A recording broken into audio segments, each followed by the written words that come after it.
Bonjour, amoureux de la physique.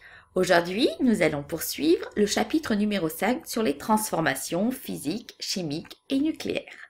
Nous allons aborder la modélisation microscopique de ces différentes transformations. Pour les transformations physiques, la modélisation microscopique consiste à dessiner les particules qui sont identiques avec le même symbole. Ici, on a l'exemple d'un triangle.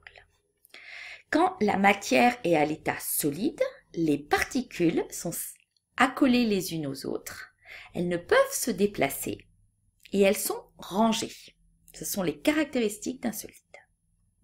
Quand on augmente cette température, l'agitation des molécules commence à se faire sentir. Elles peuvent bouger dans tous les sens, se détachent et on obtient l'état liquide. Si la température continue à augmenter, l'agitation des molécules augmente, elles se séparent et on obtient l'état gazeux où il y a un espace entre les molécules. Elles ne se touchent plus, elles ont des chocs, mais elles ne se touchent plus et on est à l'état gazeux. Donc finalement, l'agitation des particules augmente avec la température. Pour les transformations chimiques, on modélise les espèces chimiques qui là sont sous forme de molécules par des modèles sphériques. Chaque atome est représenté par une sphère de couleurs différentes et de tailles différentes.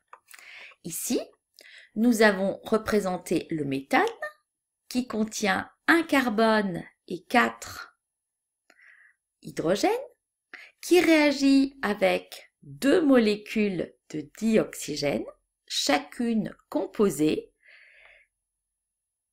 de 2 atomes d'oxygène. Lors de la transformation chimique, les molécules de départ qu'on appelle les réactifs se réarrangent pour donner de nouvelles espèces chimiques. Ici, on reconnaît le dioxyde de carbone avec son atome de carbone et ses 2 oxygènes et les 2 molécules d'eau avec leur oxygène et leurs 2 atomes d'hydrogène. Voilà la modélisation d'une transformation chimique. De nouvelles espèces sont apparues. Donc lors des transformations physiques et chimiques, on parle d'espèces. Ce qui est différent pour les transformations nucléaires, où là, on modélise le noyau.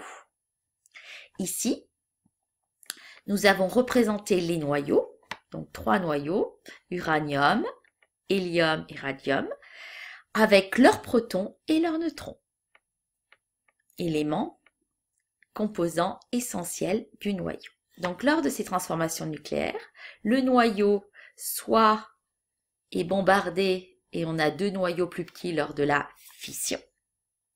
Lors de la fusion, c'est 2 petits noyaux qui forment un noyau plus gros en s'assemblant. Et lors de la désintégration spontanée, l'élément qui n'est pas stable, le radium, se désintègre en émettant une particule d'hélium. Et bien sûr, un rayonnement radioactif. Voilà pour le modèle microscopique. Là, nous venons d'avoir une image par la modélisation microscopique. Maintenant, nous allons voir l'écriture symbolique de l'équation. Le modèle microscopique nous a permis d'avoir une image. Maintenant, nous allons transformer cette image en symbole dans une équation. Pour un changement d'état, l'équation est la suivante. On écrit les espèces présentes au départ, ici l'eau avec son état. Donc on a la formule de la molécule d'eau, suivie de son état entre parenthèses, qui se transforme en eau. Donc toujours le symbole de la molécule, et son état en liquide. Là, on a l'eau solide qui se transforme en liquide, c'est l'équation de fusion de l'eau. Pour les transformations chimiques, où on n'a pas les mêmes espèces avant et après, on dit qu'au départ, on a des réactifs qui se transforment en produits. Ici, dans cet exemple-là, les réactifs sont le méthane, le dioxygène, et on produit le dioxyde de carbone et l'eau en écrivant les écritures symboliques des molécules, c'est-à-dire leur formule chimique. Devant ces coefficients correspondent aux proportions du nombre d'atomes et de molécules du nombre de molécules qui se réarrangent pour en donner d'autres. Ici, le méthane réagit avec 2 molécules de dioxygène pour former une molécule de dioxyde de carbone et 2 molécules d'eau. Pour d'autres équations, on peut aussi écrire les espèces chimiques H+, Al3+, qui sont des ions. Et donc, de la même façon, il faut écrire les espèces et entre parenthèses leur état. Gazeux, gazeux, gazeux, gazeux. Donc là, c'est une équation où toutes les espèces chimiques sont à l'état gazeux, les réactifs et les produits. Ici, on a un solide et ici, on a aqueux. Qu'est-ce que ça veut dire? Ça veut dire que l'ion H+, qui ne peut pas se trouver tout seul, qui doit être accompagné de quelque chose, d'un ion négatif, est dans l'eau. Il se transforme à un autre ion qui est aussi dans l'eau aqueux et il y a un dégagement d'un gaz, le dihydrogène. Donc quand cette réaction a lieu, c'est-à-dire un solide avec un liquide qui contient de l'eau, on a un liquide et du gaz. Donc on doit avoir un dégagement gazeux lors de cette réaction. Pour symboliser les transformations nucléaires, lors de son équation, elle se présente sous la forme suivante. Maintenant, c'est le symbole du noyau que l'on écrit, avec les charges en bas, le nombre de charges, et le nombre de masses en haut. Donc le noyau père ici se transforme en noyau fils. De la même façon ici, le radium se transforme en radon et le noyau fils, la particule et l'hélium ici. Voilà l'équation. Comment est-ce qu'on représente ce modèle-là avec le symbole des noyaux? Qu'est-ce qui caractérise chacune de ces équations?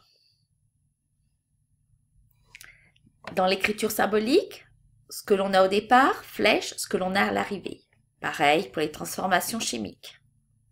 Pareil pour les transformations nucléaires, au départ et à l'arrivée. Mais qu'est-ce qui les différencie? Donc c'est pour les transformations physiques, on a la même espèce chimique avant et après.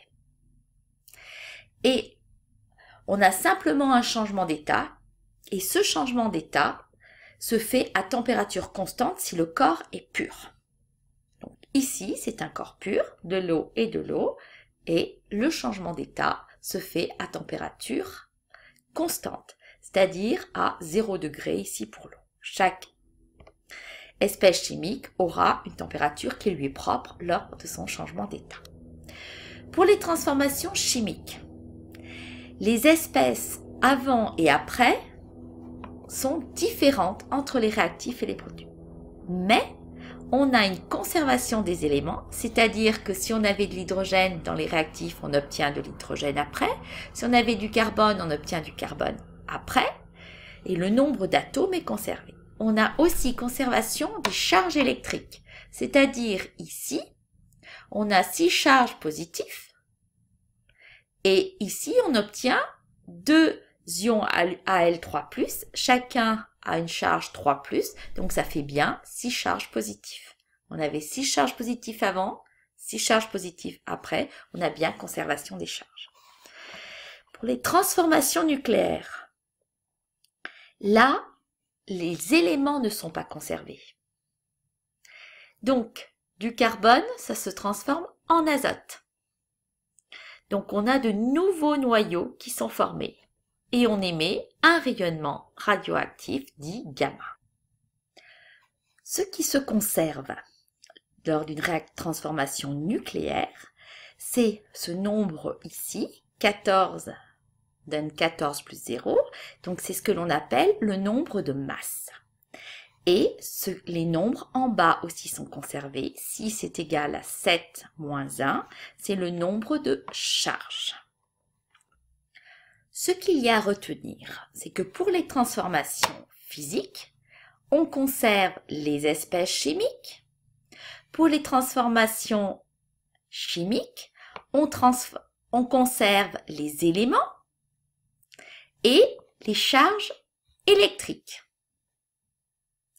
Pour les transformations nucléaires, ce qui se conserve, c'est le nombre de masses et le nombre de charges. Voilà, c'est fini pour aujourd'hui.